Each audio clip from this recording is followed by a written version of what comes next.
मोटी खोपड़ी है ना, इन्होंने वो काम कर दिया जो आज तक किसी ने नहीं किया। वो काम कर दिया कि भारत जैसे दुश्मन को, जिसने हमेशा कमजोर पिच के ऊपर वो रहा, जिसने हमेशा कश्मीरियों के साथ जुल्म किया, जबर किया, फसाइयत की, और एक इंटरनेशनली पाकिस्तान का बड़ा मजबूत मुकदमा था। भारत ने जो हमेशा एक कमजोरी का भारत को सामना था आलमी सतह पे, लेकिन पाकिस्तान ने या पाकिस्तान की रियासत को चलाने वाली मिलिट्री एस्टेब्लिशमेंट ने ऐसी भोंगियां मारी और ऐसी हरकतें की कि आज पाकिस्तान को इस वुल्नरेबल सिचुएशन में लाकर खड़ा कर दिया है। अफसोस है।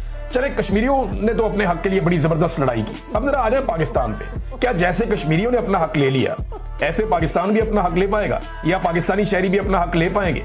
कश्मीरियों के साथ तो उतना जुल्म नहीं हुआ जितना पाकिस्तानियों के साथ जुल्म हुआ। पाकिस्तानियों को जो गिरफ्तार किया गया, कश्मीरी तो वो सोच भी नहीं सकते जितनी गिरफ्तारियां पाकिस्तानियों की हुई हैं, और बड़ी तबाहकुन गिरफ्तारियां हुई हैं पाकिस्तानियों की, खासतौर पर पाकिस्तान तहरीक इंसाफ के लोगों की, खवातीन की। कश्मीर में एक भी औरत गिरफ्तार नहीं हुई, लेकिन यहाँ पाकिस्तान में सैकड़ों औरतें गिरफ्तार हुई, लगभग 20,000 से ज्यादा लोग गिरफ्तार हुए, 1 लाख से ज्यादा घरों की चादर और चार दीवारी का तकद्दुस पामाल किया गया। जो गंद इन्होंने मारा पाकिस्तान के अंदर, लेकिन पाकिस्तान ने अभी तक वैसा रिस्पॉन्ड नहीं